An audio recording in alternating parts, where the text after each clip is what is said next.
বিসমিল্লাহির রহমানির রহিম। ICT SSC নতুন একটি টিউটোরিয়ালে সবাইকে স্বাগত জানাই। আজকে আমি দেখাবো বাইনারি নাম্বারকে কীভাবে অক্টাল নাম্বারে রূপান্তর করতে হয়।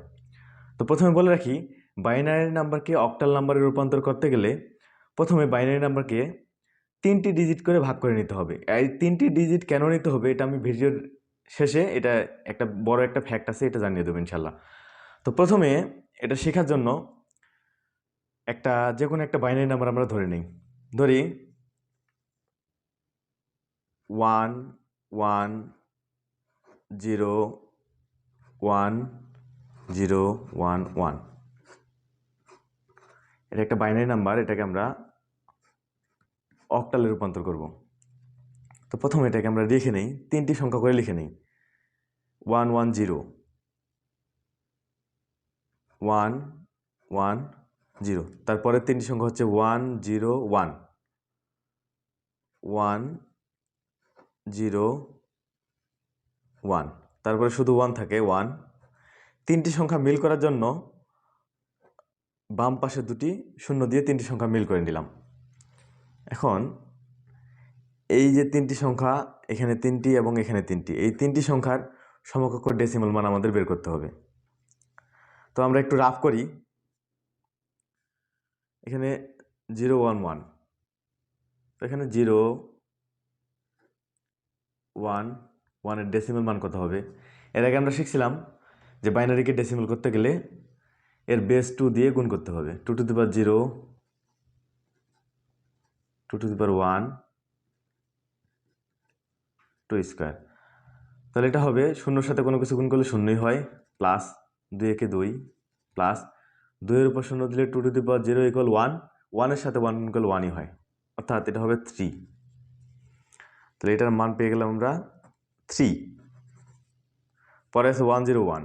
একইভাবে 1 0 1, এটাকে আমরা 2 to the power 0 plus 2 to the power 1 plus 2 square. এটার মান কত হবে? 2 2 4, 4 একে 4 হয়, প্লাস 0 এর সাথে কোনো কিছু গুণ করলে 0ই হয়, প্লাস 2 টু দি পাওয়ার 0 মানে 1, 1 এর সাথে 1 গুণ করলে 1ই হয়, অর্থাৎ এটা হবে 5।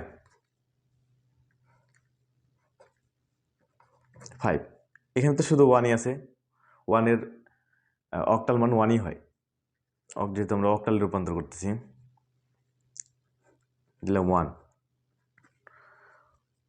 অতএব তাহলে আমরা যে মানটা নির্ণয় করলাম 1 1 0 1 0 1 1, 1 1 0 1 0 1 1, এই বাইনারি নাম্বারের সমকক্ষ অক্টাল মান হবে 153 153 অক্টাল। এখন আমরা একটু বড় করে, অর্থাৎ ডেসিমাল যুক্ত একটা বাইনারি নাম্বারকে অক্টাল নাম্বারে রূপান্তর করব। ধরে নিই 1 1 0 1 1 0 1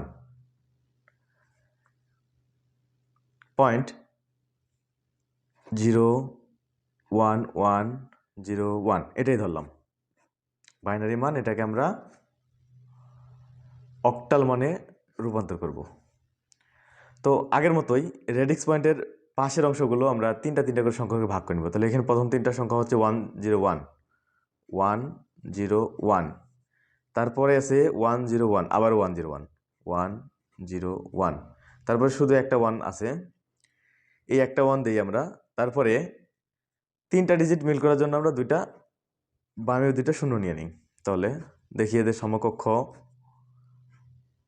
অক্টাল মানগুলো কি হচ্ছে। 1 0 1 কত হয়?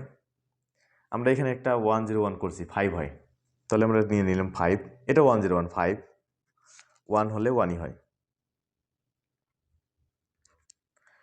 তাহলে 155 থাকলো। এখানে রেডিক্স পয়েন্টের জায়গায় রেডিক্স পয়েন্টই থাকবে।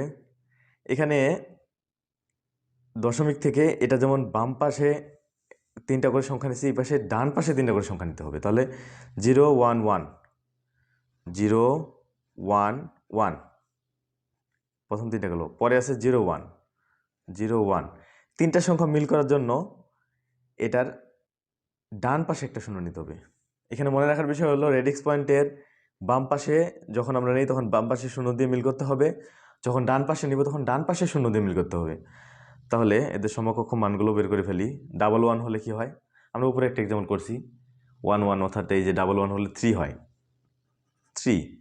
1 0 হলে কত হয় দেখি একটু, 1 0, এটার মান হবে 2 to the power 0 plus 2 to the power 1। 2 একে 2 প্লাস 0-এর সাথে কোনো কিছু করলে 0ই হয়, তাহলে এখানে হচ্ছে 2, তাহলে এটা সমকক্ষ মান হবে 2।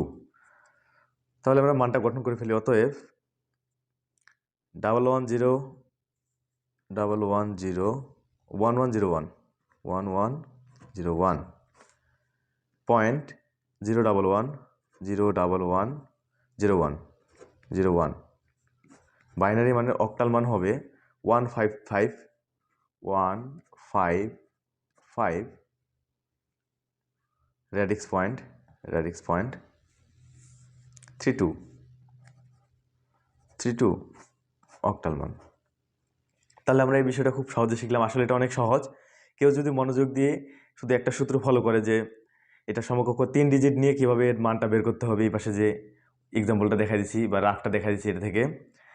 আর সবচেয়ে মনে রাখার বিষয় হচ্ছে, এটা সবচেয়ে যে জায়গাটাতে ভুল হয় সেটা হচ্ছে রেডিক্স পয়েন্টের বাম পাশে 3 দাগ করে নিতে হয়, শেষের 3 ডিজিট করে নিতে হয়, শেষের যে ডিজিটটা পরে এটা যদি কখনো 3 ডিজিট না হয় তাহলে 0 দিয়ে মিল করতে হয়। একইভাবে বাম পাশেও 3 ডিজিট করে নিতে হবে, শেষেরটাতে যদি 3 ডিজিট না মেলে তাহলে ডান পাশে যে কয়টা শূন্য প্রয়োজন 3 ডিজিট মিলতে, শূন্য দিয়ে মিল করে নিতে হবে। সবাইকে অনেক অনেক ধন্যবাদ সম্পূর্ণ ভিডিও অত্যন্ত মনোযোগ দিয়ে দেখার জন্য। আইসিটি টিউটোরিয়াল ধারাবাহিকভাবে আপলোড দেওয়া হবে, আপনার সাথে থাকবেন। সাথে থাকতে চ্যানেলটি অবশ্যই সাবস্ক্রাইব করে রাখবেন। সবাইকে অনেক অনেক ধন্যবাদ। আসসালামু আলাইকুম।